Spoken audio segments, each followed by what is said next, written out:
Inside the dark cave, small, gross creatures called goblins are fighting over the carcass of their deceased leader. They have no order among themselves. Their savagery makes up for their lack of wit. But even among them, there is a stranger that doesn't follow the crowd. That goblin is cloaked in ragged clothes. Everyone looks at him in disgust. How dare he dress like the humans? That goblin is on his way to check on the remaining prey, a female human. He hears her cries as the other guards are about to attack her. The guards see the strange goblin, and even they look at him with disgust. They turn their attention to him and start attacking him. The strange goblin is indeed strange compared to his fellows. For one thing, he thinks rationally, like a human being. He refuses to have his life end there. He fights the guards back. Since he has a stone weapon, he has an advantage over them. When he defeats the largest guard, the others scram away. The girl helps the goblin stand up from his fatigue. She appreciates this goblin who has protected her from others. He is indeed different. The word different triggers something in front of the goblin. A prompt? Then he remembers the start of it all. He used to be a normal human being. When he woke up, he expected himself to meet God after getting hit by a truck. Instead, he reincarnated as a low-level goblin. He was at the very bottom of the hierarchy, and his pitiful stats reflect it. Name, Lin Tian. Race, Goblin. Level 5. Class, none. HP, 20. Strength, 5. Defense, 5. Skill, Gene Devour. Equipment, rough stone knife. Overall combat power, 30. He could be a prey even among the same creatures. But he learned from the female hostage that in this world filled with powerful creatures, there is a way for a goblin to gain strength. That is, to mate with females of other creatures. Goblins have no females, so their tendency is to plunder, take female hostages, and use them as breeders.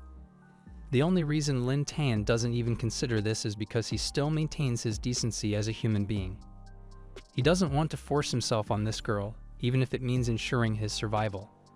The girl, whose name is Kelia, is so grateful to him that she promises to vouch for him once the Night Order rescues her.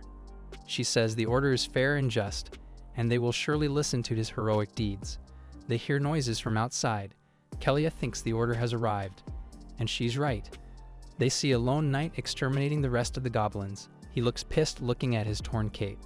Lin Tian checks his stats and finds out this man is not ordinary. His name is Loader, a level 25 swordsman with an overall combat power of 400. It's just unbelievable for a human being to have these numbers.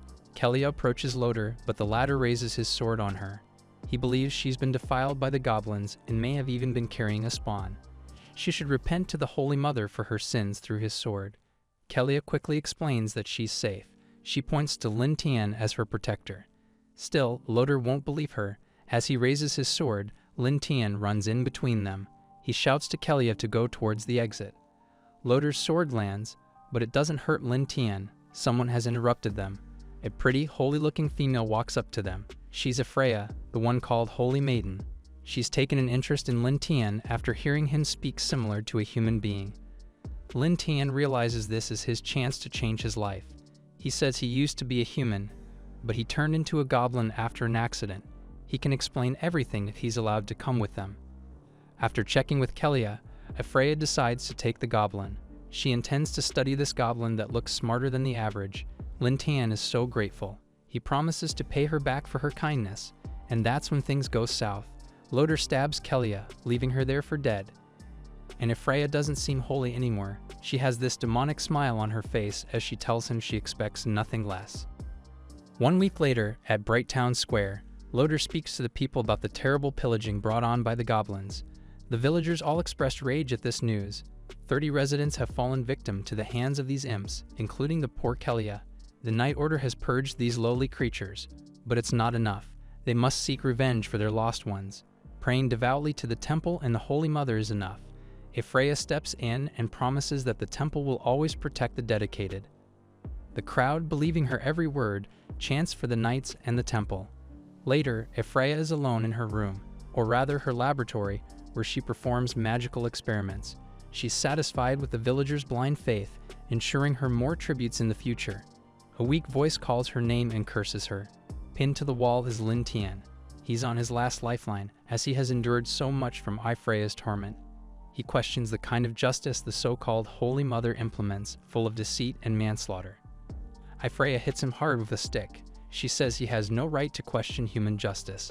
He's just a vermin, a trashy and lustful creature that should be eradicated from the continent. If there's one thing that she's impressed about him, it's his vitality. He lasted a week experiencing her sadistic experiments. Freya conjures a magic circle and hits Lin Tian with her magic. As Lin Tian breathes his last, he is filled with regret. What he thought was his way to safety was a lie. Since Freya and Loder are humans, Lin Tian relied too much on their compassion and righteousness. He has forgotten that humanity can also show malevolence. If only he could be reincarnated again, he'd never trust humans. Instead, he'd grind their bones and drain their blood. Lin Tian suddenly finds himself floating. Is he in the afterlife? Is this his consciousness? A prompt appears in front of him. On it says the following: "The Goblin life simulation has been activated. You are dead. Due to your foolishness, you forgot you were a goblin, a disgusting creature in humans' eyes. The pain you suffered will be imprinted in your soul, but you can begin a new life again. Do you want to start over? Yes or no?" Lin Tian thinks carefully about the options. It seems he'll be reborn as a low-level goblin again if he chooses yes. He asks the system what each option entails. The system responds that if he chooses no, he'll be completely dead. But if he chooses yes, he'll retain all his memory and will be sent back to the Goblin Cave a week ago. A devilish grin appears on his face. Revenge is a good driving force to continue living. He'll make sure Loder and Freya will pay for what they did. He chooses yes. The system shows a prompt saying Goblin Life 2.0, and instantly he's transferred back to the cave 1 week ago. He's also given a little strength so he can survive longer. The system warns him that even though he's been reborn, the danger is not over. He's been transferred back to that moment when the Night Order was about to raid the cave. If Lin Tian loses his life, the system won't revive him again. Lin Tian considers. He asks what the system can do for him. It responds that it's a goblin simulation system, where he can essentially see the potential future through simulation. It should be noted that each choice he makes will always lead to different outcomes. Each simulation requires a 24-hour cooldown. Each choice has corresponding points, which, when collected, can be exchanged for items. This is a great tool for Lin Tian. He immediately checks his options. A prompt appears showing the following: current scenario, escape the Goblin Cave. The cave has been discovered by Loder. To escape, choose from the 3 choices. 1. Warn fellow goblins and unite against Loder, plus 10. 2. Abandon other goblins and escape, plus 5. 3. Hide in the cave, plus 0. Lin Tian assumes the first option is not a smart move, given Loder's insane stats. He simulates it and sees that Loder easily defeats them, proving him right. After the simulation, he earns 10 points. When he checks the inventory, he finds there are many awesome weapons to exchange points for. However, he only has enough for an elven swift blade. So Lin Tian chooses that. Just then, he realizes Kelia is not with him. The system explains that because of his rebirth, certain details in the timeline have been changed. Kelly is currently safe in Bright Town. Lin Tian feels relieved at this consolation. Now he must focus on his survival. He walks to the exit, where 2 guards are standing. They are overestimating their capability to take down any goblin that will escape through this exit. Even human hostages are not exempt, as they are already considered filth. Hearing this, Lin Tian pretends to be a victim by mimicking the voice of a helpless girl. The 2 guards look back. One of them encourages the girl to come out, his dagger behind him. This is the perfect chance for Lin Tian to make his move. Lin Tian stabs the guard quickly. The other one has no idea what has happened. Before he realizes it, Lin Tian slashes him with his dagger. The second guard quickly kneels and begs for his life, saying he has a family he needs to return to. But Lin Tian won't fall for this pity tactic. He slashes the guard's throat. He takes their clothes to cover his modesty. Then he goes on his way. Just a couple of minutes later, Loder and Freya arrive. They see the 2 lifeless guards, with one unclothed. Loder kicks the corpses, calling them useless. Freya assumes a mutant goblin must have done all these. With a sadistic expression on her face, Freya says it must be fun to experiment with such a goblin. Even in this timeline, these 2 imposters for the Holy Mother remain the same. Late that night, Lin Tian decides he can finally take a rest. He's escaped from the Night Order. While having his meal, he contemplates his plan for revenge. In this world, goblins can become powerful through mating and devouring. He has accepted his new life as one, and so he'll act like one. He'll breed strong offspring and expand his tribe, so nothing will ever come his way when it's time to exact his revenge. He hears something rustling from the bushes nearby. He quickly apprehends the intruder. When he finds out who it is, Lin Tian is shocked.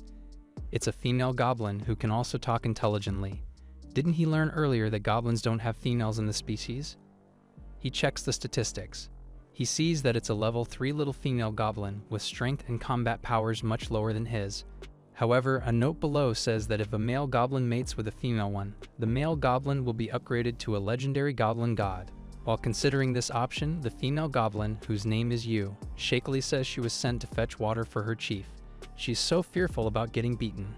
Not wanting to scare Yu, he pats her on the shoulder and calms her down. Yu is amazed there's another goblin that can talk like her. She goes on to say that he's kind, as compared to others who just hit and scold her without understanding. Of course, Lin Tian knows this, as normal goblins don't have the same intelligence. Yu recognizes his kindness, so she offers to take him to her tribe. At this, Lin Tian gets excited. Mating with her can follow, but he needs to prioritize assimilating with the tribe so he can soon take over them. Yu leads Lin Tian back to her tribe. Upon arriving there, he can see that this group has a good population, but just as he thought, the goblins don't like him because they consider him a freak just like Yu. Lin Tian demands to see their leader. The goblins don't like his audacity. Yu has to step in to defend him when the others are about to attack. Just then, a voice asks about what's going on. A taller goblin approaches, garbed in a sinister feather cape and bird skull. He holds the staff full of skulls at the top end. So this is the tribe's leader, a level 25 goblin called Priest, with an overall statistics of 200. Lin Tian can see for himself an example of what an evolved goblin can look like. The goblin priest demands to know what the stranger is doing in his tribe. Yu says she brought him because he has nowhere to go. The priest doesn't buy this. He orders his minions to eat the stranger. The goblins push Yu aside and are about to attack, but Lin Tian stops them by showing his dagger. He says he can make weapons like the one in his hand. The priest looks at Lin Tian intently, trying to sense treachery in his statement, but he can't find any. He asks what weapons he can make. Lin Tian says as long as he has iron ores, he can make simple iron tools. In his mind, Lin Tian is confident because he's made a lot of simple tools before, but in video games, he figures doing so must be the same in this world. Lin Tian also observes that the priest can talk intelligently.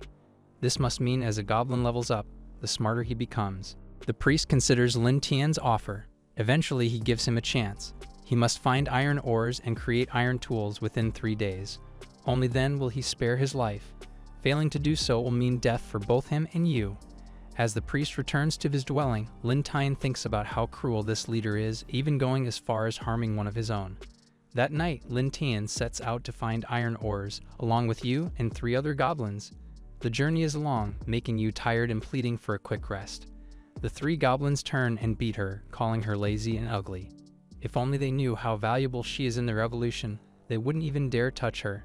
Lin Tian scares them off with his dagger. He orders them to look for iron ores following his descriptions, or else he won't think twice about ending their lives. Fearing him and the weapon, the goblins scatter around to do their task. But they also remind him that once he's done his part, the priest won't spare him. Lin Tian approaches Yu. He realizes he shouldn't trust the priest's word about sparing his life. He must do something about getting stronger. And right now, the best option is involving Yu in his plans. He proposes that Yu should stay with him. He says as long as she's with him, she'll be provided with food, shelter, and protection, and no one will dare hurt her. He promises to keep his word, but to do that, he needs to be stronger. And to get stronger, he needs to mate with her and have her bear his children. Yu is unsure, as she's never done it before. Lin Tian assures her that everything will be alright as long as she's willing. Yu consents, and so the two can summit their deal. Right after the act, a prompt shows up, indicating his additional points for attack, health, and defense. He also sees that Yu has leveled up as well. Soon she'll bear 7 goblin children for him. Then they hear one of the goblins shouting for help. He's found an iron ore, but a demon wolf chases after him. Lin Tian covers Yu first, then runs towards the goblin. Just as the wolf is about to bite the imp, Lin Tian attacks, hitting the canine right in the head. The wolf is down, and the goblin is shaking, not from relief, but from fear and witnessing Lin Tian's savagery. He offers the ore to him. Lin Tian is pleased that it's the right artifact. He orders the goblin to find more, then promises to make a weapon for him when they get back. The next day, Lin Tian and his group return to the tribe. He shows off the iron tool he made and the demon wolf he took down. Everyone is amazed at how this strange goblin was able to make such an effective weapon. The goblin saved last night even vouches for Lin Tian. He encourages everyone that his weapons are the best and offers to make enough for everyone. Everybody is happy, except for the goblin priest. But he still has something up his sleeve. He tells Lin Tian to create 50 weapons like this within 2 days. If he fails, he knows what will happen to him and you. After 2 days, Lin Tian manages to reach his quota of weapons, thanks to the help of goblins, who now see him as one of them. That night, they celebrate his success, with the priest leading the festivities. This night marks Lin Tian's membership in the tribe. Every goblin dances and eats around the bonfire. Yu gives Lin Tian a kind of meat. She says it's a special gift from the priest for fulfilling his orders. Lin Tian takes a bite from it. Suddenly, he kneels and retches, as if in pain. The goblin priest looks at him in triumph. Did Lin Tian really think he'd let him join his tribe? From the start, he knows Lin Tian intends to replace him as the tribe's chief, and he will not let that happen. He grabs Yu's head. With his sharp claws, he threatens to slice her head off. In a swift move, Lin Tian swings his dagger, cleanly cutting the priest's hand. Everyone is shocked, but no one is more shocked than the priest. He doesn't understand how Lin Tian is still well. In truth, Lin Tian has previously run a simulation about the priest's intentions. He has known all along that he'll be poisoned, so Lin Tian simply played along to avoid suspicion. Enraged, the priest pulls his bone necklace and attacks Lin Tian.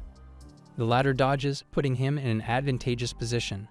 The priest's defeat is inevitable. In one slice, Lin Tian severs his head from his body. Lin Tian turns around and addresses the still shocked goblins. From that day on, he'll be the new chief of the tribe. He'll lead them to attack the elves and the humans.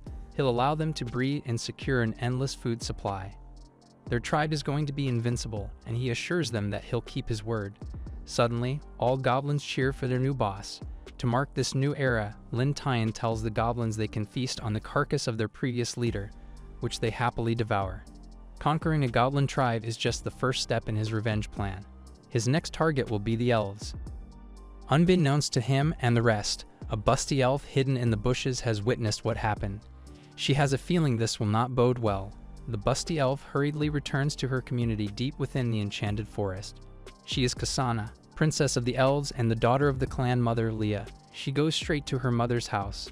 A ward tries to block her, but Kasana has more urgent news. When she enters, she finds her mother surrounded by her servants, mostly males, whose sole purpose is to pleasure her. Kasana immediately gets awkward seeing her mother that way. Yes, she knows it's the norm, but she feels weird personally seeing it. She is about to leave when Leah tells her to stay. Kasana rushed in to see her, so it must be important. Clearing her throat, Kasana reports about the goblins in the eastern enchanted forest. Those weak and filthy vermin? Leah asks. What is so important about them? Kasana reports that she has witnessed them hunting down a black-haired giant bear. This is significant because goblins are certainly weaker against the fierce beast, and yet they managed to take one down. She also reports that the old chief of the tribe has been replaced by a younger one, which may be the reason why goblins have changed. Leah considers this information. It looks like a tribe has recovered their numbers. This is good news for her personal intentions. She orders her daughter to take some of their best warriors and conduct a raid on the tribe. She must decimate them, but leave some alive. The freshly extracted heart of a goblin is a good potion ingredient for the male elf's bedroom stamina. Still complacent about the goblin news, Leah offers her daughter a male elf as a reward for her days of hard work. Kasana blushes furiously and refuses the offer, saying she'll focus on the goblins for now. Back to the tribe, the goblins have told Lin Tian about the elves that used to hunt them. They create a diagram of twigs, representing the houses in the elven community. Overall, there are 30 elf tree houses. This is good intel for Lin Tian. Suppose there are 2 elves in a house, they're going to face at least 60 elves in total. He needs to strengthen his tribe first. He orders everyone to sharpen the weapons for their hunt. Since he became the leader, Lin Tian has taught them how to mine, make weapons, and hunt monsters to level up. They have acquired several skills, such as fang attacks, developing stone skin, stealth, climbing, and certain immunity from poisons.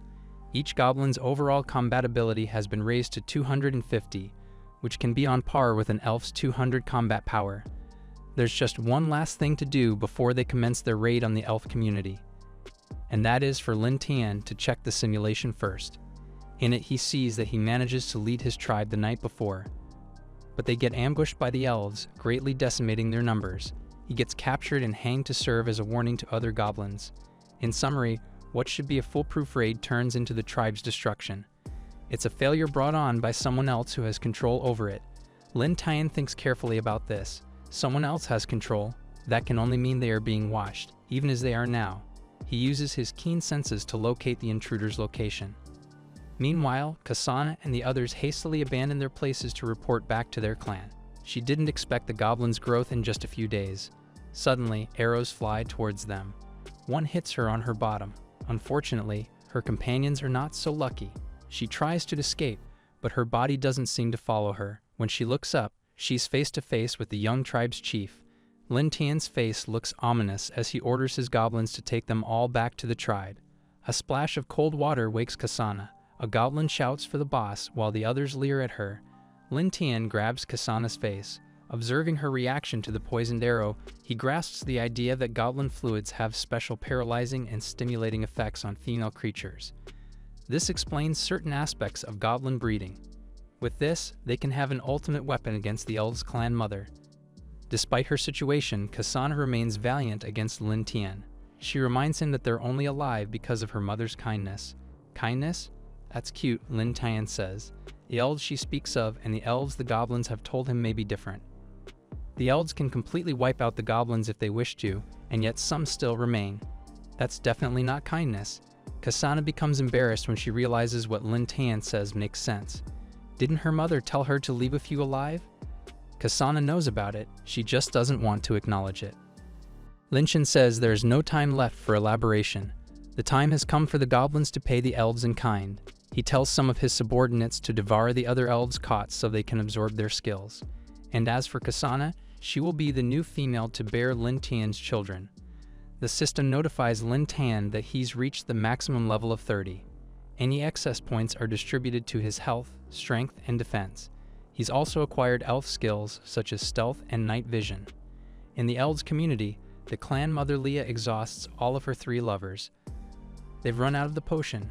If only she knew, Leah could have captured more goblins. Regardless, she relies on her daughter to return with the loot. And speaking of Kasana, she realizes she hasn't returned. A warrior informs Leah that the princess should have arrived by now. He suggests sending more people as reinforcements. This way, they can capture more goblins to be used to level up their warriors. Leah agrees with this plan. An unfamiliar voice suddenly tells them that Kasana won't be coming back. This proclamation is followed by flying arrows, instantly hitting the warrior and the 3 lovers. Leah catches one arrow. When she looks at the hut's entrance, he sees a young, strange goblin who tells her that Kasana now bears his children.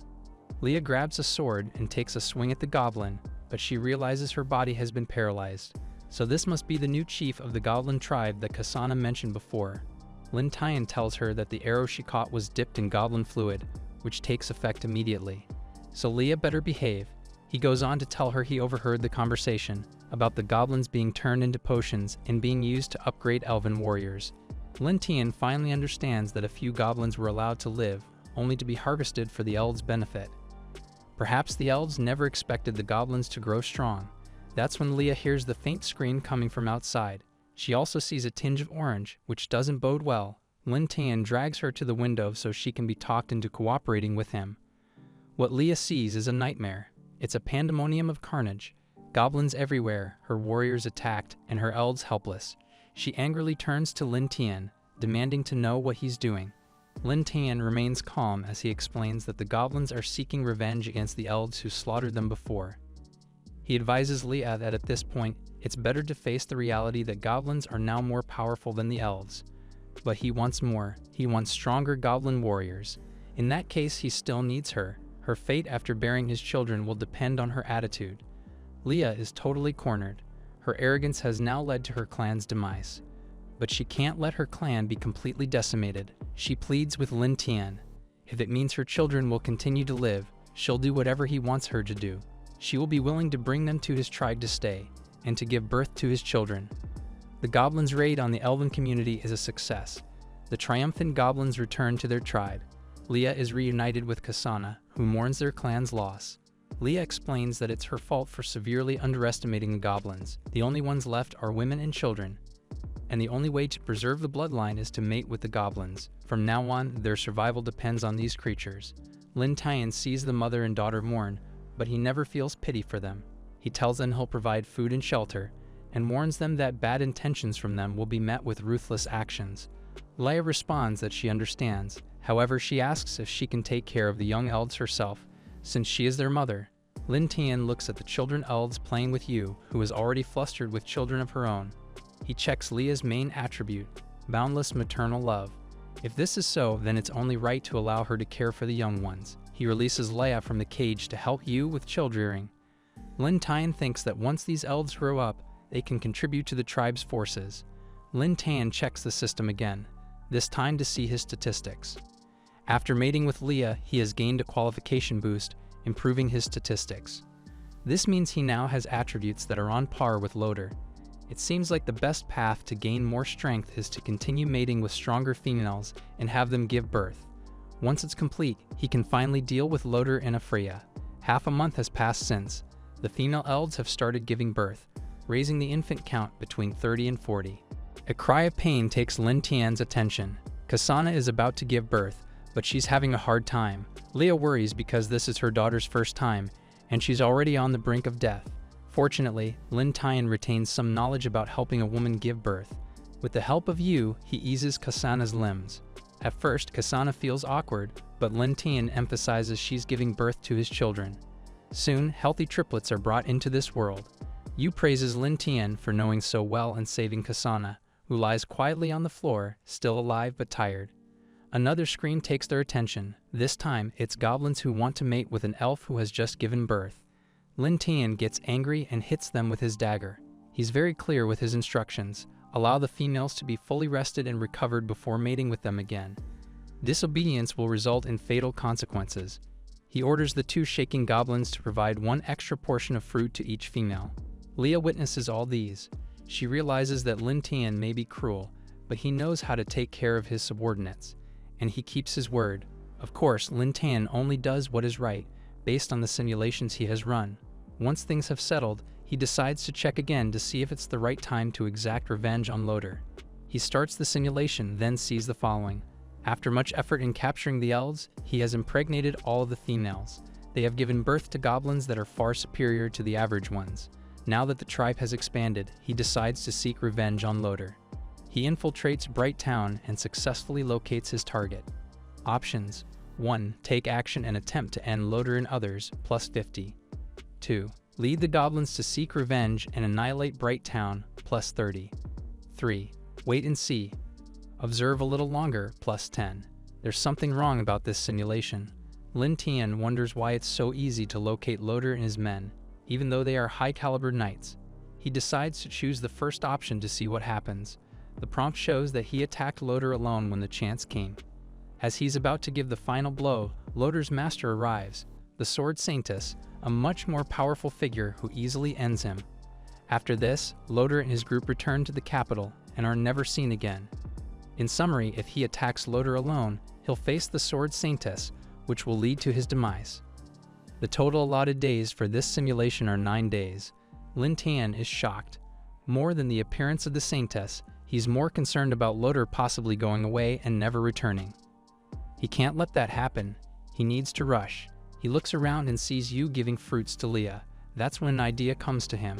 He tells Yu that he'll be traveling to the human territory for a few days. Since the warriors of the tribe listen to her, Yu will be temporarily in charge. Leah panics at this idea. She's afraid the humans will spot him and hunt him. She offers to cast a stealth spell so he won't be easily detected. Lin Tian comments on Leah's concern for his safety. She responds that if he's gone, those goblins will be cruel to them. In addition, their children are all here. She'll feel secure once he returns safely. Lin Tian agrees with her reasoning, thinking that she knows what she's doing. Once the spell is complete, Lin Tian takes his leave, promising to return soon. Bright Town seems to remain unchanged. However, Lin Tian observes that the security has become tighter. Since he arrived, patrols have been frequent. It could be that the Sword Saintess has arrived, but he hadn't heard any news about it. As he walks by the bulletin board, he sees that Loder has been promoted again as the best knight in town. This makes him more determined to find any and all possible loopholes that can affect his revenge plan. When he walks by the tavern, he hears that familiar voice that causes rage in him. Loder is celebrating his recent ranking together with his men. Sitting with them is Ephraia. One of his subordinates boasts about their team's performance in fighting a four-armed ape. Others try to dispute their story, which leads to a regular tavern brawl. Lin Tian quietly sits by the bar when he hears the solemn bartender speak. He's more concerned about the impending dragon attack. This bit of information perks Lin Tian up. Apparently, dragons have entered their breeding season. They have started capturing livestock and even people for their sustenance. Bright Town is in imminent danger, since none of the knights are known to be dragon slayers. Plus, it's not sure whether the capital will send reinforcements to protect them. Loder mocks the bartender's words. There should be no worries about the dragons. His master, the sword saintess, is on her way here. Once she arrives, their forces will be enough to slay the dragons. When all is done, he will go with his master and return to the capital. Everyone cheers for this good news. Meanwhile, Lin Tian finally understands everything in his simulation. So the dragons are the missing puzzle in his plan. If he does attack Loder, it will be ill-fated as it will coincide with the saintess' arrival. But if he carefully considers the dragon's attacks into his plans, Loder announces he's going to treat everyone as an advanced celebration for slaying the dragons. Then he notices a lone stranger exiting the tavern. When he asks the stranger to stay, the latter refuses. There's something ominous about the way he says there will be opportunities in the future. Loder is curious, but he brushes it off. A few days later, Loder enters the cathedral to give someone a report about the dragons. A woman clad in armor is kneeling in the middle, seemingly meditating. This is Alice Nia, the renowned sword saintess. She asks about the task she gave to Loder, to which he replies it's going well. The 10 dragon-slaying crossbows have been made according to instructions, and are now being deployed to various points along the wall. Satisfied with this report, Alice decides to come out of the cathedral. She's surprised to find a crowd excitedly waiting for her. She reprimands Loder, ordering him to disperse the crowd. However, right at that moment, a lone dragon swoops in and grabs a person among the crowd. Alice recognizes this as a scout dragon. Its appearance implies that a horde will come soon. Meanwhile, at a high point near Bright Town, a goblin reports back to its master. The dragon has arrived, and the soldiers are preparing along the wall. Good, Lin Tian says. It's almost time, but for now they can stay a while and enjoy the show. The horde of dragons has started its full attack on Bright Town. A long spear of light pierces one of these flying reptiles, surprising Loder and Ephraia. This spear comes from a dragon-slaying crossbow operated by Alice Nia as part of showing the knights how it is operated. She orders everyone to station themselves in each crossbow and prepare for another attack. They load each contraption with a long spear and release them onto the dragons. If aimed correctly, this is a fatal defense against these creatures. However, things are never easy with the dragons. A great screeching is heard, followed by the appearance of a monstrous shadow in the sky. This is the purple golden dragon mother, the leader of the horde. She arrives to join the fray. The knights shoot their arrows at this gigantic monster, but their spears have no effect whatsoever. Except to annoy the dragon, she inhales, then lets out a huge breath of destructive light beam. Just as it's about to hit the wall, Alice does her thing. She strikes her sword on the ground and invokes an advanced sword technique called Sword Key Torrent. This creates a blue barrier covering the town walls, effectively protecting them and holding off the dragon's attacks. Meanwhile, on his vantage point, Lin Tian observes what's happening like he's watching a show. He notes the Dragon Mother's statistics, which are absurd, to say the least. The purple golden Dragon Mother is a level 79 ancient dragon that can transform as a demi-human, with an overall combat power of 2900. However, Alice's statistics are even crazier. She's a level 80 sword saint with a whopping 4000 overall combat power. He sees Alice fly towards the Dragon Mother and manages to make a hole in its wings using her sword. Lin Tian observes that the dragon is slightly weaker than Alice, but her high health points compensate for it. This implies that the Saintess cannot defeat the Dragon Mother in a short time. He feels lucky to be facing neither of these creatures. However, this is the perfect opportunity to enact his plans. He orders his goblins to take revenge on the humans while they're being attacked by the dragons. The goblins cheer and set off for Bright Town. In one of the streets, Loder has just defeated his first dragon. It took him a while, and despite his injuries, he got there in the end. but he gets confused when a citizen shouts about goblins. Surely, no matter how low-level these creatures are, they won't dare attack at this time. But Loder sees for himself that goblins had indeed infiltrated the town. He leaves his subordinate, who's still fending off a dragon, to go around with Ephraia and collect these annoying imps. The next thing he knows, he's on the ground surrounded by goblins, and Ephraia is captured with a net. The goblins have hidden themselves inside the sewers and on top of the roofs, specifically to ambush the two of them. A few knights run to their rescue, but Lin Tian slashes their throats mercilessly. Loder and Ephraia look on fearfully as this strange-looking goblin walks towards them. Loder threatens him, but Lin Tian simply kicks him in the face. It looks like they don't remember anything about him, but Lin Tian doesn't mind. All he wants is revenge. He instructs some goblins to take these two captives out of the town through the sewers, while the others must join him to take care of the men operating the crossbows. Up in the sky, Alice senses the disturbance on the ground. She sees that goblins have launched an attack, but she can't quite believe it. A female voice takes her attention back. The Dragon Mother has turned into a giantess, and she's looking forward to her opponent's defeat. After a few more minutes of fighting, Alice and the Dragon Mother are at a standoff. Alice thinks she's about to win against the dragon. However, an explosion from the town diverts her attention. The Dragon Mother grins. She's aware of the goblin attack too. It pleases her that they have created a diversion, even though none of it is planned on her side. She takes this opportunity to escape. As she flies away, she promises Alice a rematch once she recovers. Alice doesn't like this outcome, but she's also wounded. She decides to return to the town. She eliminates all the remaining goblins while cursing Loder for not even doing his job. She walks towards two citizens plundered by the attack. From them, Alice learns that the goblins have captured Loder and Ephraia. They describe the goblins as unusual, with high intelligence comparable to a human race. Alice's face becomes grim as she vows to annihilate all the goblins in the enchanted forest. However, the two citizens plead with her to stay with them. With almost all the knights taken down, no one is left to protect them. They are afraid the attackers may return. Alice considers, beyond saving members of the Knight Order, the safety of the citizens is more important. She eventually decides to stay. However, in her mind, she reprimands Loder. If there's one thing to blame, it's his weakness for not dealing properly with the goblins. Alice has no choice but to go back to the capital and ask the royal family for help. Meanwhile, Lin Tian's envoy has finally returned home. Their captives, Loder and Ephraia, are amazed at how flourishing the goblin tribe is. There are even elves among the ranks. The goblins slam their captives onto a rock and order them to be quiet. Ephraia assumes there must be a hero-tier goblin among them to lead the tribe. Loder asks her if she's recovered. She responds that it's taking time for her to dispel the injected toxin. Unfortunately for them, Lin Tian hears their conversation, remarking about Ephraia's healing ability. Two goblins pull Loder away as Lin Tian squats in front of Ephraia. She squirms when he puts his hand on her leg, demanding to know how he knows her name and what he wants to do. As a response, he stabs her with his claws, injecting more goblin fluid into her system. Loder yells, but he gets slapped by a goblin for doing so. Loder attempts to take the goblin's attention away from Ephraia. He asks if he's aware of the consequences of kidnapping them.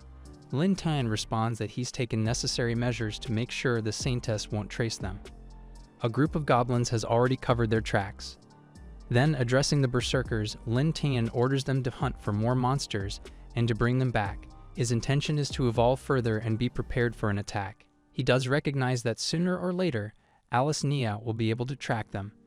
When that happens, Lin Tian needs to be ready. He turns to Loder to question him. He asks if they are fond of capturing goblins in secret and tormenting them for experiments. Loder is too slow to answer, so Lin Tian cuts off his ear. He cries that everything they do is for the sake of protecting humans against creatures like them. It's their duty to defeat monsters like goblins. Lin Tian doesn't buy this. He points out their hypocrisy. In truth, these two imposters are only using their duty to elevate their status and fulfill their selfishness. They'd rather eliminate humans with the monsters rather than rescue them, then pretend the victims lost their lives while they heroically escaped. He wonders how much blood debt these two have collected for the sake of their pride and reputation. Loder and Ephraia both turn pale as they cannot deny this goblin's accusations. How he knew, they don't know, but it freaks them out that a goblin has the guts to take revenge on them for what they've done. Lin Tian ends the conversation by saying he's not a hypocrite. Unlike them, He doesn't pretend because he acknowledges his inherent evil. With that clear, he's excited to teach them their lesson. He begins with Freya. The things he does to her are unspeakable, while Loder helplessly looks on. Once he's had his fill, he whispers in her ears if Loder will enjoy watching what the goblins will do to her. At this point, Loder can only utter a meek no as he watches these creatures defile the so-called Holy Maiden. A few days pass by without much incident. Goblins are taking it in turns to have a go at Freya, who is now chained to the rock. They have orders to keep her alive, but barely so they can use her for a long time. Loder asks if she's okay, and Freya softly utters that she still is. The guards are happy hitting them to keep them quiet. Leah and Kasana look at the captives while nursing their babies. They feel more fortunate that they at least are treated fairly and receive food. Leah wonders if Lin Tian has a grudge against humans. Yu walks in on them. Overhearing them, she mentions that he once told her about wanting revenge on humans. Leah realizes that indeed, Lin Tian is one unusual goblin who keeps his word. She also remarks about his virility, which makes Kasana cringe. She knows her mother has fallen for Lin Tian. Lin Tian receives a report that the goblins he sent to hunt monsters have already returned. It's too early for them, so he thinks about why. When he sees them, he understands. The berserkers he sent are all second-generation goblins who have leveled up so fast under his guidance. Each one of them has an overall combat power of 500. They are now considered high-tier species. He asks the reason why they are back so early. The group leader says they have already hunted all available monsters in the nearby area. But when they checked the western side, they discovered several goblin tribes destroyed by another group of high-tier goblins. The culprit is the Bloodfang tribe, based on the markings left on their victims. Lin Tian takes interest. If they manage to capture the leader of this tribe, they can create stronger third-generation goblins, which will increase their chances against the humans' extermination efforts. At this, Loder laughs at him. Even though he's a high-tier goblin himself, Lin Tian still dreams foolishly. The knights will still prevail no matter what he does. Lin Tian looks nonchalantly at him.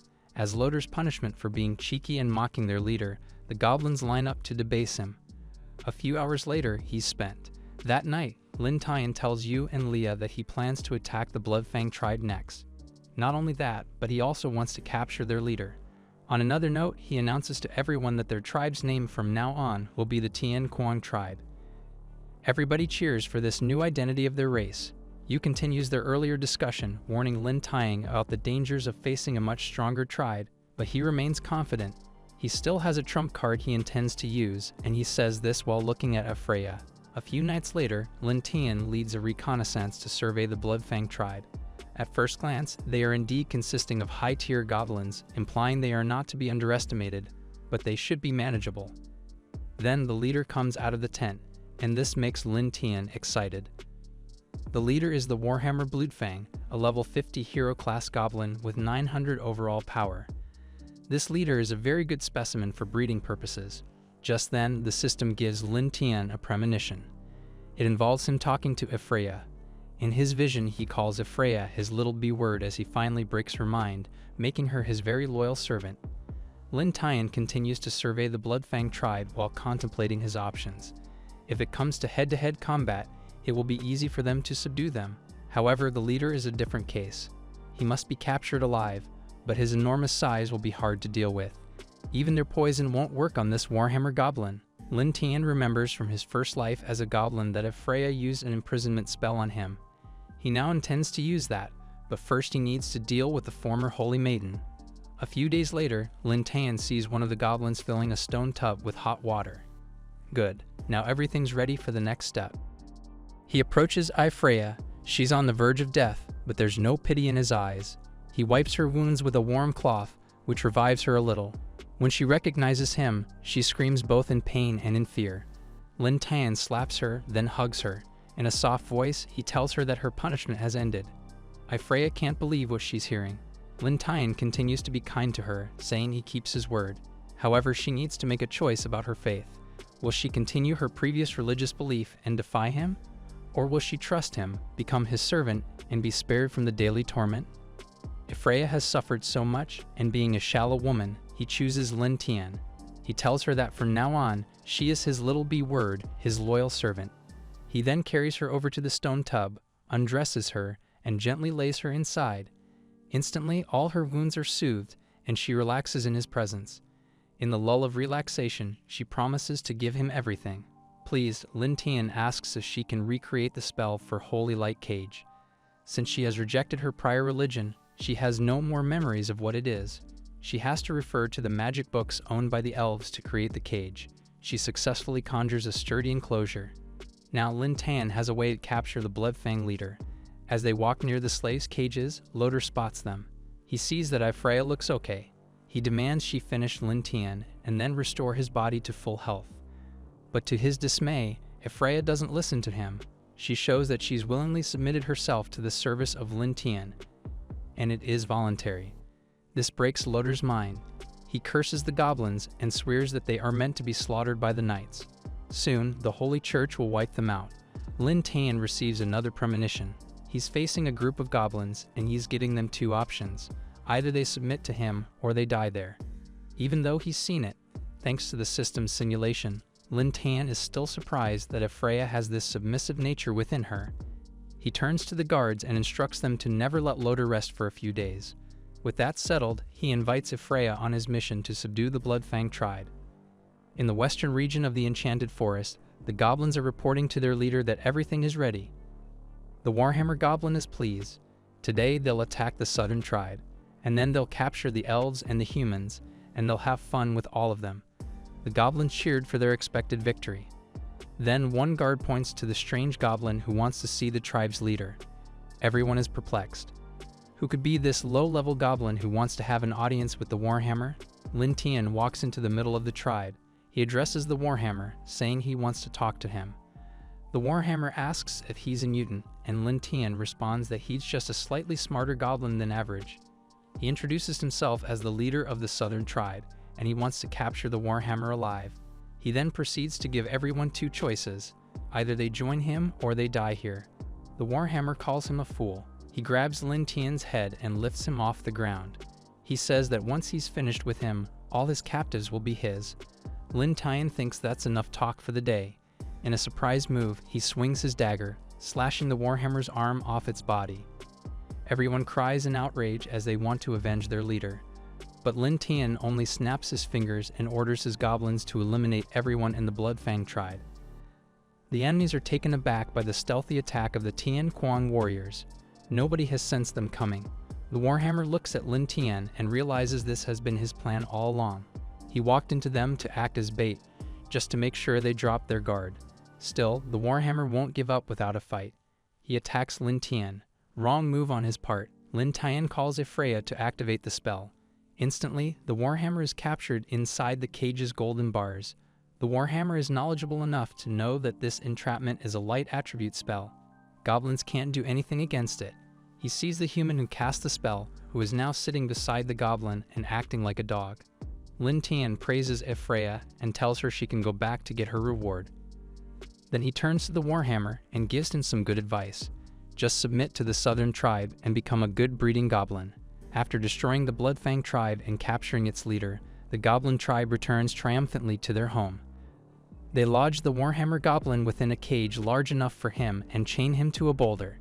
Even Loder can't believe the goblins have managed to catch a hero-tier creature. Lin Tian gives Yu the task to supervise the artificial insemination. He's taught his subordinates how to do it so they can start breeding the Warhammer. Freya will also be under Yu's care. He instructs his servant to listen to Yu. Next, he turns to Leah and asks for help in changing his clothes. He says he has an important friend he needs to visit. That friend turns out to be the purple gold dragon mother. Though they're not friends in the loose sense of the word, he feels there's a chance she'll listen. Lin Tian is realistic enough to recognize that his tribe is in danger. Thanks to Loder's arrogance, he expects the knights to arrive at Bright Town soon. His tribe may be able to face the knights, but if the Saintess Alice Nia joins the fray, it will be their end. He still needs to grow stronger goblins, and that will take time. So he's going to use this chance to create any opportunity to stall the Saintess. And what better way to do it than to form an alliance with the dragons? Lin Tian waits beside two huge cow carcasses by the beach. Just as he assumed, the strong scent of blood has attracted a scout dragon. He quickly enters the hollowed insides of one cow. Then he waits for the dragon to pick the meat up and fly back to their lair. After a long journey, the dragon drops the loot inside a dark cave. Lin Tian comes out. Just as he predicted, dragons aren't just hunting for themselves, they are hunting for their dragon mother too. And speaking of the dragon mother, the majestic creature creeps behind Lin Tian through the dark. She would have eaten the goblin had she not recognized him as the same one who launched an attack at Bright Town. She applauds his guts for sneaking into her territory, but just because he helped before doesn't mean he's exempt from being her food. Lin Tian goes straight to the point. He's there to discuss an alliance between them. The dragon's interest grows more. She turns into a demi-human and orders Lin Tian to explain. He starts by saying he knows she seeks revenge on the Saintess. Then they can join forces to achieve that. She can think of it as a favor from last time. The dragon mother sees right through him. She knows he also wants the Saintess, but for a different reason. Still, she continues to hear his plan. Lin Tian has a simple request, for her to send her dragons and occasionally attack Bright Town. As for the goblins, their task is to break Alice's mind. Facing her head-on is futile given her insane combat powers. But if they break her from within, damage her spirit, it's easier to defeat her. And the goblins will know what to do to achieve it. The dragon mother is very pleased with this transaction. She agrees to make their deal official. In just a short time, she has taken a great liking to this strange but cunning goblin. How about she gives him a gift? The dragon mother continues to flirt with Lin Tian. Inwardly, he thinks that female dragons during the breeding season are intense. But that's not what the dragon mother intends. For now, she chooses the next best gift, one that Lin Tian will truly appreciate when the time comes. A few days passed. The goblin tribe of Tian Kuang has flourished greatly from their savage origins. From living in tents, their dwellings have transformed into wood houses with stone bases. They continue to level up, and the elves have greatly assimilated with the goblins. But one thing that doesn't change is Loder's arrogance. He's tied to a cross at the center of the community for everyone to see. Loder has been wishing fervently for the knights to come and rescue him. As time passes, he becomes frustrated about the wait. He can't escape the goblins, as they are everywhere. If he tries to go somewhere higher, since goblins are short, will they chase him? As he thinks about it, he gets shocked when he sees a wyvern flying in the tribe's direction. He cries, pleading with them to let him go, as he doesn't want to die by dragonfire. Meanwhile, the goblins become alert. As the wyvern flies closer, they can see that someone familiar is riding it. When it lands, Lin Tian greets his tribe. Then he gently pushes the dragon to go and rest. Everyone cheers as the leader has achieved another great feat, much to Loder's indignation. Is this Lin Tian really a goblin? Meanwhile, the Royal Knight Order has finally reached Bright Town. They gather in the square, where Saintess Alice Nia takes charge. She orders them to quickly prepare the rescue plan. Back to the tribe, Lin Tian checks the simulation to see how the third-generation goblins will fare. In the prompt, it shows the following: nurturing the third generation of goblins. After the successful ambush of Bright Town and the annihilation of the Bloodfang tribe, he has incurred remarkable results. Yu and Freya continue to level up by hunting the monsters in the forest. They will add greatly to his force to counter the Sword Saintess and the royal family. After a month, they'll reach level 50. Yu will reach level 60, and Freya will reach level 45. There are 3 options. 1. Since strength is still insufficient, he must continue hunting in the forest, +1. 2. Capture prisoners and cultivate more goblins, +10. 3. Speed up the leveling process and jump to 1 month later, +20. Lin Tian thinks carefully. The third option seems plausible, as there's no hint of an attack. He chooses it, and instantly the system brings him to the future. He sees the summary of his choice. The enchanted forest is no longer sufficient to provide experience for leveling.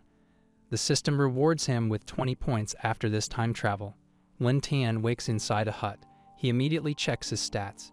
His attributes have increased, yet his overall strength doesn't change much. Then Yu comes in to report that the newborn goblins are stillborn.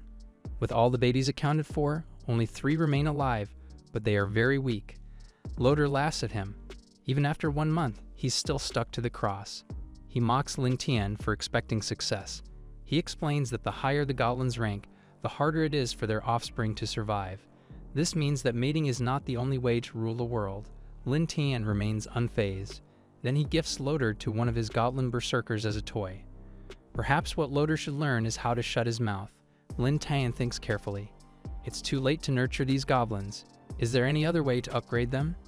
As if hearing his thoughts, the dragon suddenly lands behind him and starts acting all lovey-dovey. Then she transforms into a demi-human. Even without words, Lin Tian realizes that the Dragon Mother's gift to him is a dragon seed, which he can use to upgrade goblins. The demi-human straddles him, and in broad daylight, they mate. His stats instantly shoot up as he unlocks a new upgrade. After the mating, Lin Tian is unbelievably tired but impressed. He can feel his evolution in his body. With the dragon race now assimilated into his being, Lin Tian is now considered a hero-class goblin. He was told he can become like that by ingesting her dragon blood, but doing it this way works well for him too. It's worth all the back pain. However, when the demi-human charges towards him for another round, Lin Tian cries that she should finish her tasks first. That is, to give the low-tier goblins her dragon blood so they can upgrade as well. The demi-human has no qualms doing it, as she's still revved from the mating. It must be quite an experience getting charged at by a demi-human in heat. Nonetheless, by that evening, almost all of Lin Tian's subordinates had evolved into hero-class goblins. They all dance around the campfire to celebrate. Lin Tian, sitting by the sleeping and satisfied dragon, watches them intently. After the failure of raising a generation of goblins through the usual means, this progress is very much welcome. Still, he decides to take some equipment from the system shop to upgrade his strength. Based on the inventory and his current credit, he can afford 2 weapons. The first weapon that catches his eye is the elemental crossbow. It can absorb elements like water, fire, wind, and such, and then release arrows based on the absorbed element. Next, he sees the blade stealer. It allows the user to catch a weapon with their bare hands up to 3 times. Lin Tian thinks this is a good addition to his arsenal. He's aware that his physical strength is not mind-blowing, but it helps when he can use something to create the illusion that he has incredible strength. Plus, he can use this during a critical fight with the Saintess Alice Nia, and it can save his life. He exchanges his credit to acquire those 2 weapons. When thinking about how to test his equipment, he looks at Loader. Instantly, he knows to whom he should practice these weapons. Meanwhile, at the Enchanted Forest, the Silver Blade group under the Saintess command has already infiltrated this far. They have encountered low-level goblins, but nothing to make them worry about their safety. At this point, they even think this is a waste of time. They should be a bright town, helping the Saintess ward off the dragon's attacks. The group's leader tries to defend the decision to send them here. The Saintess can't be bothered dealing with goblins, so they're sent here. Although this mission requires low effort, they should still stay vigilant for any attacks. Just as he says that, a humongous spider appears right in front of them. The group's ranger easily annihilates the monster, but what replaces it is far worse than what they've seen. A hero-class goblin steps in, ready to take them all. He's Goblin, one of the berserkers from Lin Tian's tribe. The Silver Blade group thinks Gao Kuang is the leader since he's a high-level goblin, which is rare. The group gets excited as they finally get some action. This is their chance to gain fame and earn the Saintess recognition. The leader commands everyone to get into position so they can take down this monster. However, the paladin of the group steps up. Since the captain has defeated many goblins before, he asks that he be the one to take this hero-class goblin down. He's confident he can do it quickly. The leader gives him permission, so the paladin steps up, gets ready, and throws his spear into the goblin, calling his attack the Raging Vortex Spear. But the paladin is clearly overestimating himself and underestimating the enemy. To everyone's surprise, Goblin easily catches the spear, which he quickly throws back to the group. The group's tank manages to cover them with her shield just in time, but the force is too strong. The spear creates cracks on the shield. They are learning the hard way that a hero-class goblin's brute is not to be belittled. The ranger thinks the enemy is a power type, so all they have to do is stay away to avoid injuries. Right after she says that, she gets stabbed by a goblin assassin. That's when it becomes clear that they have been surrounded all this time. Goblin is just the bait.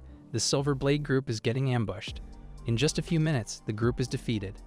The leader is the only one with a sliver of life in him. Goblin grabs the female tank and declares that she's his. Gao Kuang, another hero-class berserker, reminds him they must all carry the captured humans back to the tribe, as Lin Tian instructed. Goblin was fooling around, so he shouldn't even get a reward. But Goblin says they have decimated a lot of humans. They are strong enough now, they should be able to control their spoils of war. The lower goblins all agree with Goblin, saying they are now the strongest. They will listen to Gao Kuang if he starts a revolt. Gao Kuang considers their ideas. After a few moments, he decides they should head back first. At the tribe, Gao Kuang's group is greeted with cheers as they carry their captives. Yu and Leah are a bit worried that the goblins' loyalties may get swayed. Lin Tian is fully aware of this. He orders Goblin to let go of the leader since he needs information from that man. But the arrogant Goblin tells his leader to surrender his women first for an exchange. Lin Tian smirks.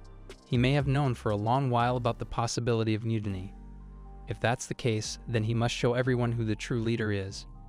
Goblin continues to say that Gao Guang is much stronger now, so they have all decided to follow him. Lin Tian addresses Gao Guang, asking if he's the real mastermind. The goblin doesn't answer. Lin Tian orders him to capture Goblin, then he'll forgive him. Goblin laughs at his leader, saying Gao Guang will never do that.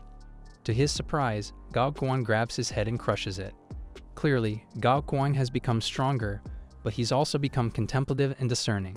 He says that after leveling up, he's come to understand many things, and one of them is respect. He respects Lin Tian, but he also respects absolute strength.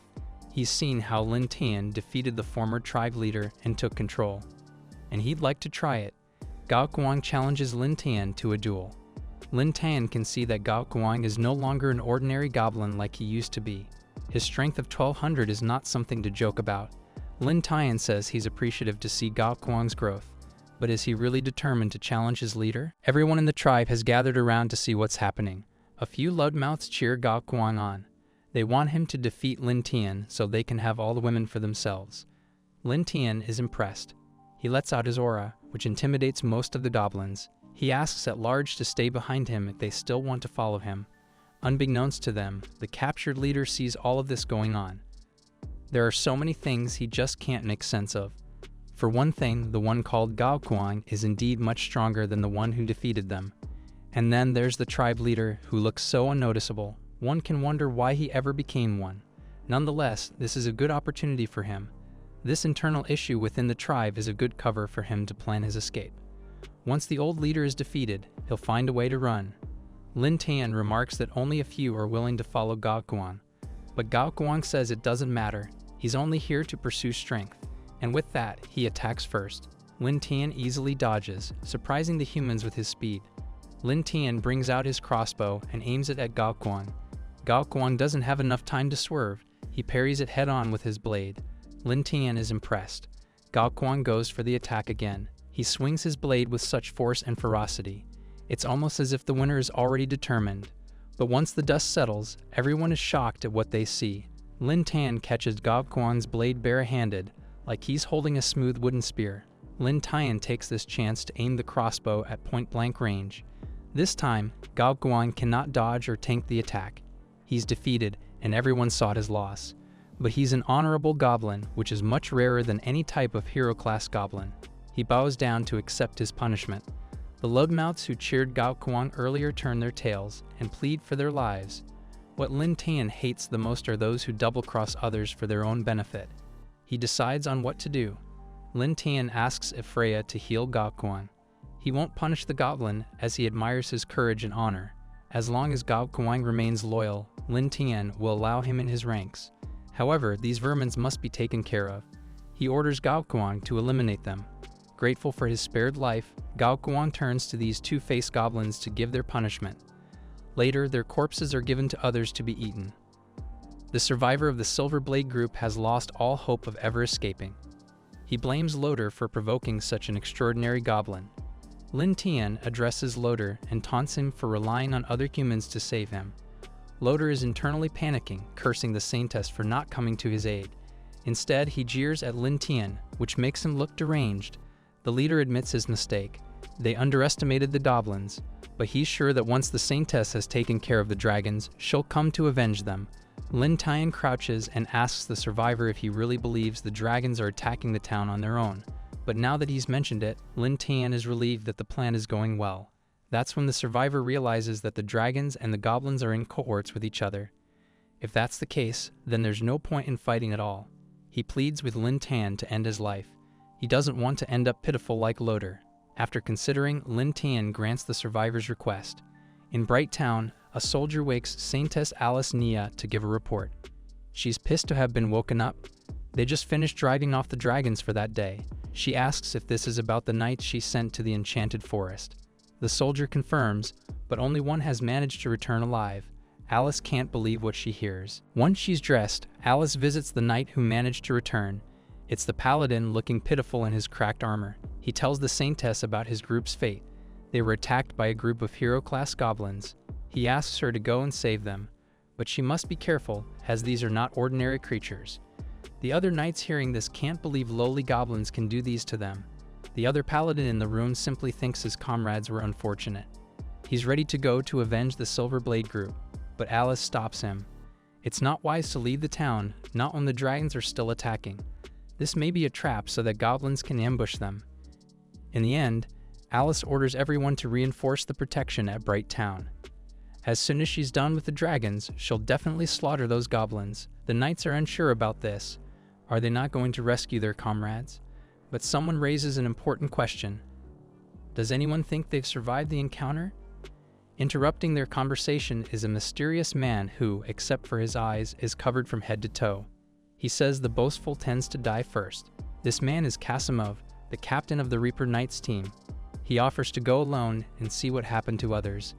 Alice points out that the whole Silver Blade group got wiped out. It's not wise for Kasimov to just go alone, but Kasimov is confident. He's not an ordinary knight. He's known for surviving 4 Titan warriors alone, which is no mean feat. Hero-class goblins don't mean anything to him. To show his resolve and resilience, he removes his hat and pulls down his collar, revealing an unsightly scar running over half of his face to his neck. Kasimov says they should leave this matter to him. At the Goblin tribe, Lin Tian checks the simulation for any future threats. After loading, the system prompt shows him the results. It says, Lin Tian has successfully led the goblins and dragons to victory, creating a hero-class clan and defending their tribe from humans. He has destroyed unloyal subjects and established his authority, earning respect from both goblins and dragons. However, under the order of the Saintess, the Grim Reaper Kasimov sneaks into the tribe and annihilates many goblins. Lin Tian manages to restrain him, but the tribe suffers many losses. This makes Lin Tian curious. A one-man army attacks them and inflicts severe damage. How strong is this Kasimov? The simulation gives him 2 options. First, he can ambush Kasimov, which gives him 10 points. Second, he must attack and subdue Kasimov first, which is worth 20 points. Lin Tian chooses the second option since it's more sensible. The system creates a conclusion, wishing him luck against his fight with Kasimov. The system rewards him points and reminds him that 3 days are left before that fateful encounter. Lin Tian needs to know more about this guy since it seems he's not an ordinary human. When he asks Loder about Kasimov, Loder laughs out loud. Finally, they're sending someone who knows what he's doing. Kasimov is called the Grim Reaper because he's fought several Titan warriors before and emerged victorious. Lin Tian asks what Titan warriors are. Loder explains that Titan warriors are mutated soldiers who carry Titan genes from an enemy country. They are not to be trifled with, as they can easily destroy Class 5 beasts with their bare hands. So the fact that Kasimov survived 4 of these Titans says something about his ability as a warrior. Loder laughs maniacally as he anticipates Lin Tian's defeat. Lin Tian contemplates his new enemy. A good leader utilizes all the knowledge he has, so Lin Tian decides to gather intel in preparation for this encounter. A few days later, Kasimov arrives at the Enchanted Forest. He quickly observes the lack of beasts in this forest, which is way too unusual. He happens upon the remains of the Silver Blade group, which only makes him disappointed. He calls the group trash before moving on. He can smell the fresh blood, which admittedly is quite eerie, but it also excites him. He wonders if he'll enjoy this fight. Then he hears someone crying for help. Kasimov runs towards the sound of distress. To his surprise, he finds a helpless, shaking Afreya on the ground. He can't believe that the former High Priestess would be reduced into a pitiful creature that begs for his help. Still, she has managed to survive. He asks her where Loder is, to which she replies that she escaped after Loder's gone. Kasimov asks the direction of the tribe. Afreya points the way, then she adds that the goblins are very scary. Afreya's descriptions don't matter to Kasimov, because these monsters are all going to end up dead anyway. As he commands his horse to gallop, Afreya begs him to bring her to safety. But he ignores her, saying he has some business to do. Kasimov has a special skill that he doesn't want anyone to see. That's why he thinks it's a good thing that Loder's gone. Kasimov is a solo knight, which means his special skill can only be activated when he's alone. When he works on his own, he receives a 30% elemental buff, with an additional 20% for every defeated enemy. The effects only last for the entire duration of the battle. but there's no limit to how much he can stack buffs. This is why he managed to take down those Titan warriors. He saves up enough buffs to face and defeat those monsters. Kasimov is so deep in thinking that he doesn't notice the string, causing him and his horse to trip. He turns around, ready for ambush, but he sees Freya walking towards him. She raises her staff and calls for the light to strike Kasimov. He is confused as to why Freya would do this. She only says her master told her to take care of him. Then she summons another blast of light. This time, Kasimov counters this using his Soul Reaper technique. He grabs Freya by the hair and confronts her for attacking him. Then he realizes he's free to skin her alive, thereby stacking his buff. Then Kasimov sees that he no longer holds his blade. When he turns around, an inconspicuous goblin is holding and examining it. The sword, a black steel, can do high attacks and cause critical damage. Lin Tian learns more about his enemy. He realizes that the reason Kasimov came alone is because he's confident he can stack up his buff using the hero-class goblins of the tribe. If Lin Tian didn't know that Kasimov was coming, the tribe would have suffered great losses. Freya runs to Lin Tian, and like an obedient dog, she kneels so he can pat her head. Kasimov is disgusted by this. He didn't expect Freya to have become like this, and he surely doesn't understand how this weakling of a goblin managed to steal his sword. Lin Tian continues to say that he's disappointed by Kasimov. He really thought the knight was strong. Kasimov is a bit impressed that this goblin knows about his skill, but it doesn't matter. Even without it or his weapon, he can still send these lowly goblins to hell. Just as Kasimov is about to attack, two more goblins, both hero class, appear and flank Lin Tian and Freya. Behind them is a large dragon waiting for the command. Lin Tian gives it. The dragon breathes an enormous fire that no one can escape, not even Kasimov. In the end, it's him who gets sent to hell first. After that brief encounter, Lin Tian and his group return to the tribe. He drags the corpse of what once was the Grim Reaper Kasimov and shoves it right in front of Loder. He taunts the captive knight for being proud of Kasimov, only for him to end up as a crispy human barbecue. Lin Tian concludes that overestimating oneself can only lead to demise. Loder can't help but lose it. He's losing faith in Alice. Yes, send people to eliminate the goblin tribe, while she stays to protect an insignificant town. Meanwhile, those who fight the goblins become fodder for goblin leveling. What kind of strategy is that? Lin Tian doesn't care about Loder's despair. Grabbing the corpse, he drags it in front of low-level goblins. At this point, he can prioritize cultivating rare goblin types to enhance the tribe's overall strength. He picks someone named Goblin to devour the corpse. Lin Tian believes Goblin has an innate talent that can be enhanced once she evolves. He's already looking forward to seeing these rare goblin types. As for the Saintess Alice Nia, Lin Tian has discovered she's commanding only 3 knight squads. The Silver Blade group has already fallen into his hands. When the Saintess learns about Kasimov's demise, her morale will be crushed. Surely she's going to make a move to strike back, and it will take some time. Therefore, Lin Tian thinks this is the best period to check the simulation to see what will happen. After a while, the simulation ends. There's a maniacal smile on Lin Tian's face as he realizes how greedy the Saintess can be. There's no doubt about it now. He will be victorious in the end. With the prospect of a good future, he orders Gao Kuang to gather his subordinates. He tells them he's going to lead them tomorrow to accomplish something big. At Bright Town, a soldier brings the mangled remains of Kasimov. Everyone is speechless. They cannot fathom how a formidable knight can be defeated by those goblins. It's at this point that Alice realizes that the dragon's attacks and their failure to subdue the goblins are not mere coincidences. The only probable explanation is that those two vile species must be working together to trap her there, using the citizens as leverage. This is not the time to stay passive with the situation. She orders the Battle Roar squad to go to the capital to seek reinforcements. Immediately, the knights take their leave. On their way, one of the knights, whose name is Bane, asks why they are all leading the Saintess and weakening the city's defense. Bane says he's light on his feet. He is sure to manage the trip to the capital alone. But their mage corrects his understanding. By all of them going, there's a greater chance that one can run back to get help in case they get ambushed by the goblins. The Saintess chose to stay at the city to make sure neither the goblins nor the dragons could get past the defense. If both species decide to attack together, she's strong enough to fight them off, and that's why they need to rush to the capital so the Saintess plan won't be in vain. The group arrives at a crossing where the bridge has been destroyed. They can detour, but the captain thinks their enemies expect them to do just that. By staying here and building the bridge again, they are foiling the enemy's plans. The captain orders his subordinates to rebuild the bridge before nightfall. At dusk, the bridge has been completed. They hurry to cross it. Suddenly, the surroundings become dark. When they look up, they see the enormous dragon flying above them.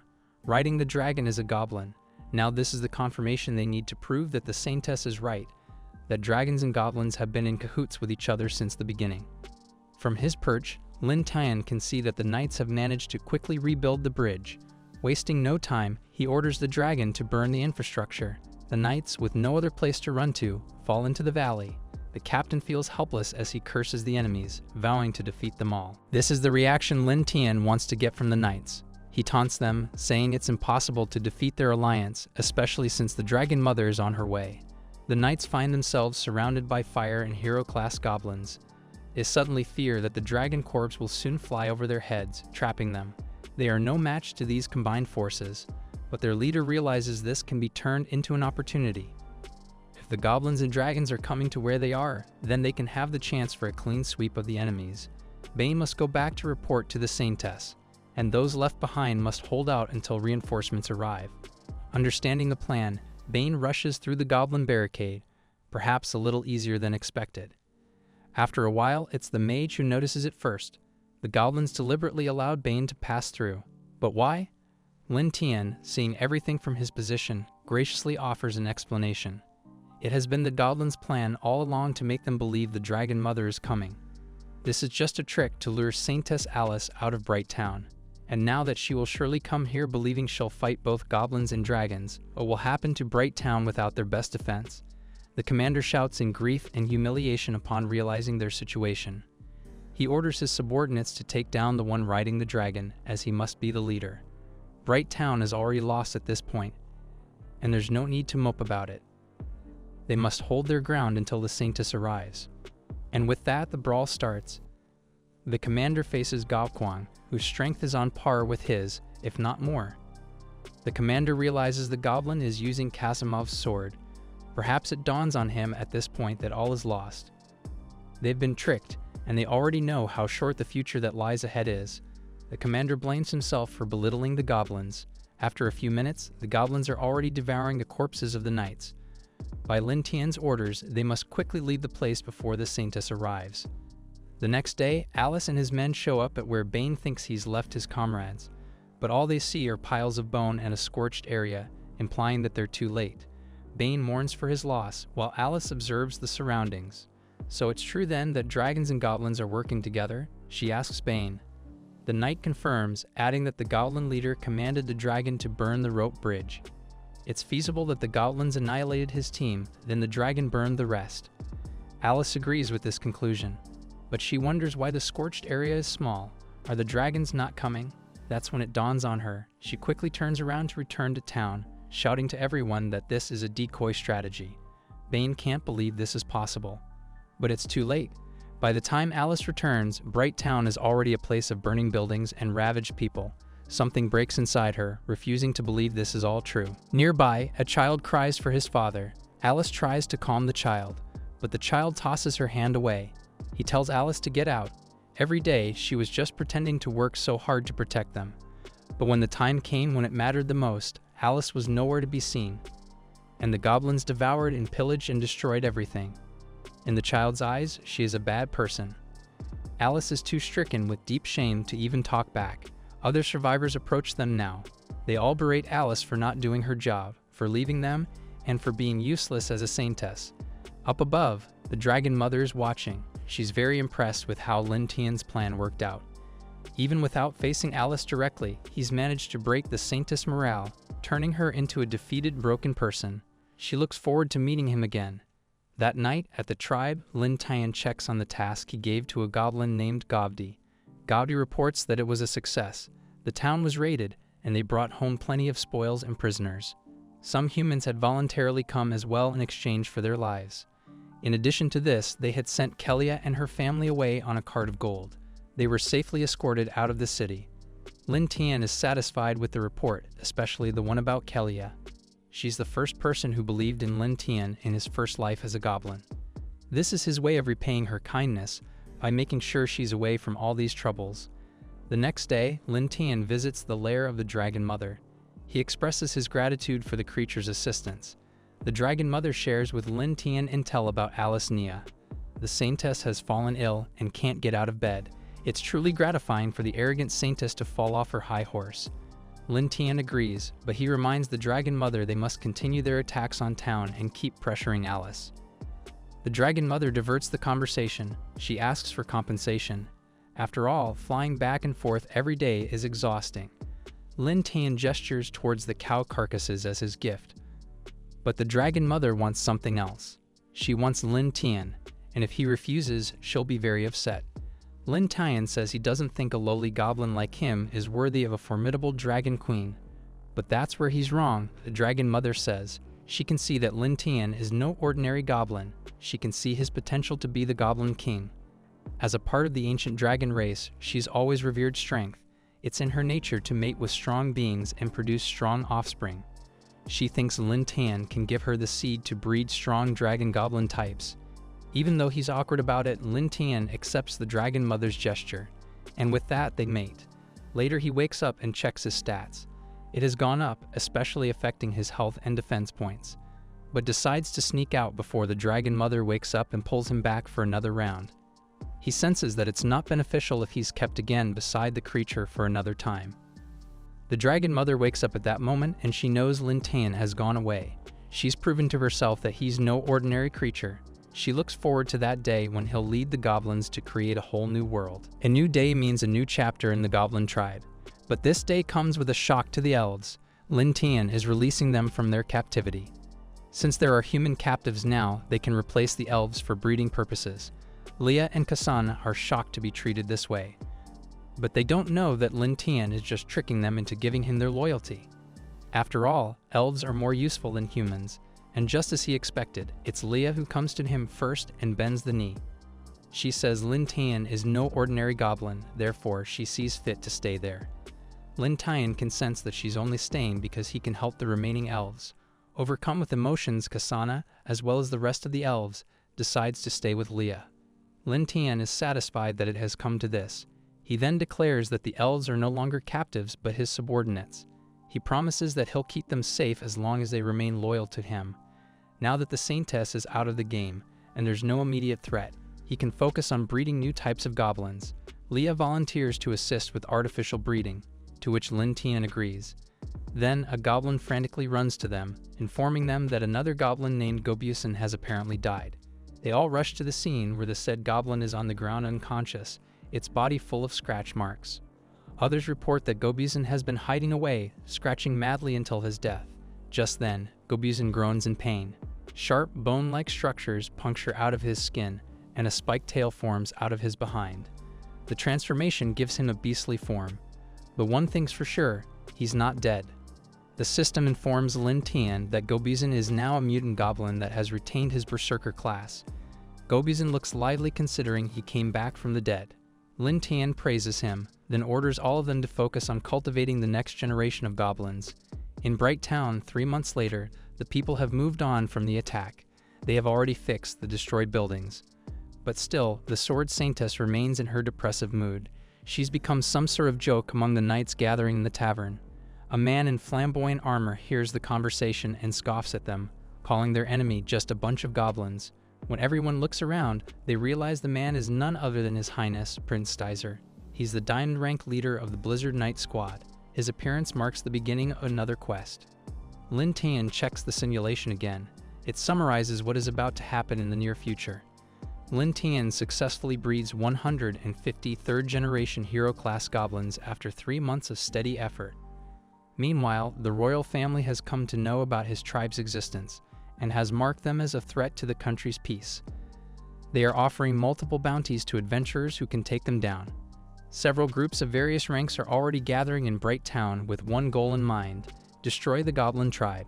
Lin Tian has faced silver and gold ranks before. This time, he'll face diamond and epic rank opponents. He must prepare accordingly. With the simulation's end, the timeline is advanced to a month. Lin Tian feels surreal knowing he'll be facing formidable opponents, of which some may be stronger than Alice Nia. There's no prompt or guide this time, so his tribe's fate is entirely up to him. Just then, Leah reports to him. She looks agitated. It turns out their resources are running low. They have scoured the whole enchanted forest to support the tribe and Lin Tian's goblin breeding program. Lin Tian realizes there are things simultaneously happening. Their resources running low, and the concerning activity in Bright Town. He decides they must act fast. He gives the orders for everyone to prepare the evacuation. Soon, the tribe finds their place inside the spacious cavern hidden behind the waterfalls. With deep and complex tunnels, this place is ideal for their new home. Lin Tian divides the tasks among different goblins for efficiency. Some will set up the security, and some will take care of the children and captives. Later, he announces to everyone that this will be their new home. He promises food, shelter, and safety for everyone who will follow his orders. But those who choose to break the rules will face death as a consequence. Everyone cheers as they hail Lin Tian, their revered goblin leader. Now that he has settled his tribe at their new base, Lin Tian decides to investigate the situation in Bright Town. He needs to figure out who the enemies are so he can prepare accordingly. In Bright Town, the bartender serves Prince Geyser.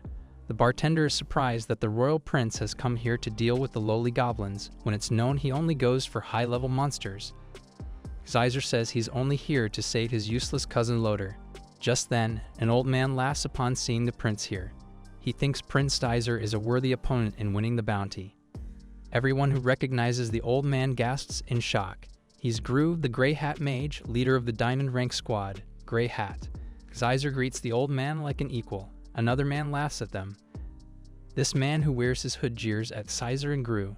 Just because the Saintess Alice Nia is out of commission, they think they can do whatever they want.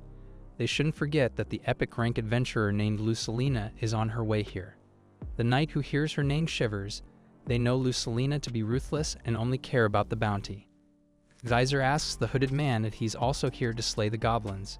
The hooded man says no, he's here to slay some dragons for fun.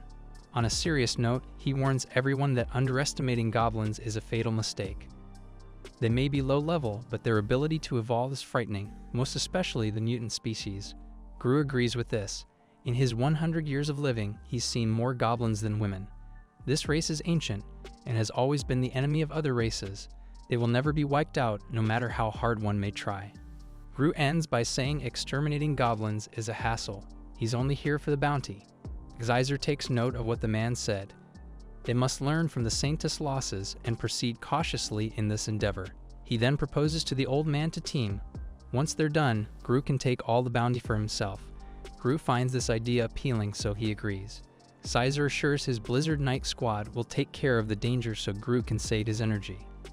Outside, Geyser and Gru study the map of the enchanted forest. Gru wants to charge immediately. He believes that violence is the solution. But the prince strongly disagrees, saying they must plan accordingly when the terrain is unfamiliar. Gru grumbles and complains, but Geyser ignores him to look at someone. Walking past them is a tall knight in full armor. Gru immediately recognizes the Goblin Slayer, a mysterious figure that Geyser only knows in stories. Gru says the Goblin Slayer once slaughtered a goblin chief, along with 1,000 others. He's definitely an asset in this goblin hunting mission if he joins the duo. But the Goblin Slayer refuses the invitation, saying they'll only slow him down. Annoyed, Gru reminds the Goblin Slayer not to call them when he needs help, but the knight is already walking away. Gru turns to Geyser, demanding they must start their quest soon, or else the Goblin Slayer will steal their glory. Geyser insists on planning first. Just outside the gates of Bright Town, Lin Tian carefully observes the people going in and out. With his skill, sharp eyes, he can see which persons he must watch out for.